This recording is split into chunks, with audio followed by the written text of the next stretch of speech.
The solution to the problem of general relativity advanced in three stages. Einstein first, in 1907, had what he often referred to as the happiest thought of his life, when in the patent office he was staring out the window, looking at a worker on a distant roof, and imagining that if that worker were to fall off the roof, that during the fall it would be as if his tools, if they were falling next to him, were simply suspended. It would be as if there were no gravity, because everything would be falling the same way. We know from Galileo's experiments on the Leaning Tower of Pisa that it doesn't matter whether it's a hammer or a bowling ball or a person, they're all going to fall in the same way and arrive at the ground at the same moment. Well, Einstein pictured this fall, and while that fall was taking place, there was no gravity. In other words, if gravity could be eliminated by being in free fall, in other words, if acceleration could cancel gravity, then gravity in a certain way simply was acceleration.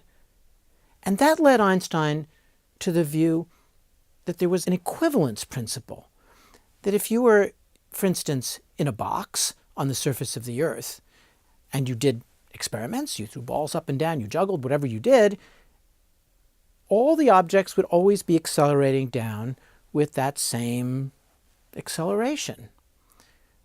But if you took that same box and put it in deep space and hooked it up to a rocket so that it was accelerating at that same rate, there'd be nothing you could do in the accelerated box in space that could tell you that you weren't just that same box on the surface of the Earth. They were exactly equivalent. It was the precise analog for general relativity of the idea that two trains traveling at different constant speeds on frictionless tracks couldn't do any experiments in optics or electromagnetism that could differentiate the one from the other or determine where the ether was truly at rest. The equivalence principle was a crucial foundational moment for Einstein, and almost immediately he realized that there could be three tests of what eventually might be a theory of gravity. One would be the bending of starlight. The other would be that light would get bluer if you shined it down towards the Earth rather than shined it up, where it would get redder as it went up away from a gravitating body. And the third was that the orbit of Mercury around the Sun would slowly precess so that the point of closest approach slowly moved around the Sun. And Einstein could see already that this would be affected by his first thoughts about the equivalence principle. Second, in about 1912 forward, Einstein began to take Minkowski seriously, partly under the prodding of another theorist named Max Abraham. He began to go back and think maybe actually Minkowski's idea of space-time was the key to going forward with a theory of gravity. It would have to be modified in all sorts of ways. Minkowski was only talking about constantly moving frames, and Einstein wanted to look at accelerating ones. But nonetheless, this pushed Einstein to deepen his understanding of non-Euclidean geometry, and that geometry changing from point to point. He went through ferocious periods of work during this time, in 1912, 13, 14, up through 1915, when on November 25th, he finally had a set of equations that looked the same for any set of coordinates, that were fully covariant in that sense. They were the same in all different frames of reference, not just constantly moving ones. He had a theory of general relativity by November 25th, 1915. So let's dig in a little deeper to understand the connection between the geometry and the equivalence principle. Suppose you're in a box falling towards the Earth, and you think of two bowling balls just floating there. Since it's in free fall, they're not going up or down. But since both are attracted towards the center of the Earth, they're going along paths that are converging towards the center of the Earth. But in the box, as I stand there watching these bowling balls, all I see is them slowly approaching one another. That's called the tidal force. It's actually what's responsible for ocean tides. What about one ball above another ball? Well, the one that's closer to the center of the Earth is going to be accelerated faster than the one on the top. So I see them pulled apart as the box falls. So if I had a ball of liquid, I would see it squishing around its equator and stretching out, sort of becoming more like spaghetti. In fact, if you fell into a black hole, that wouldn't be good, but if you fell into a black hole, you would be stretched out like spaghetti. Your feet, if you were going feet first, pulled down away from your head and your body thinned out. So suppose you took this imaginary liquid ball as it's falling in free fall towards the center of the Earth, and we drew its slice at the equator. What would we see? We'd see it's collapsing inward like this.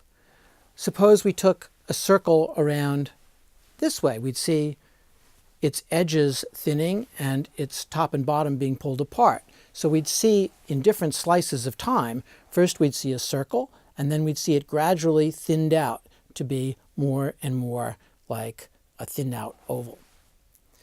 And that shift in time slices, in time 1, time 2, time 3, from circle to more and more elongated, shows us that 2 points can be pulled together or 2 points can be pulled apart, depending on where they are. And what we're seeing when we express this in the geometry of non-Euclidean geometry is that if you're on the surface of a saddle and 2 straight lines separate as they go along the surface of the saddle, that's called negative curvature. And 2 longitudinal lines approaching as they go towards the North Pole is positive curvature. That's bringing them closer and closer.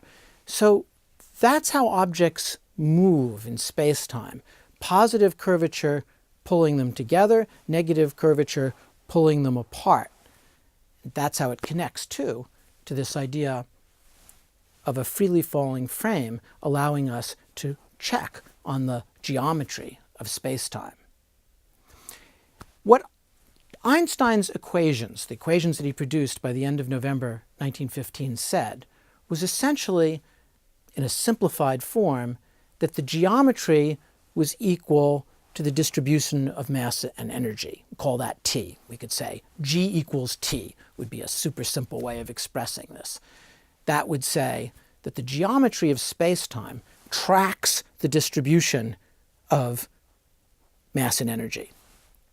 In the words of John Wheeler, a great physicist, he said, geometry of space-time tells objects how to move, and objects tell space-time how to curve.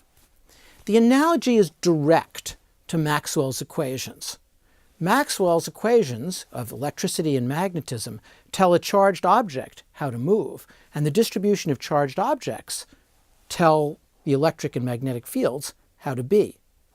So you could make an analogy that would say the distribution of charges causes the distribution of electric and magnetic fields, and the distribution of electric and magnetic fields tells charged particles how to move.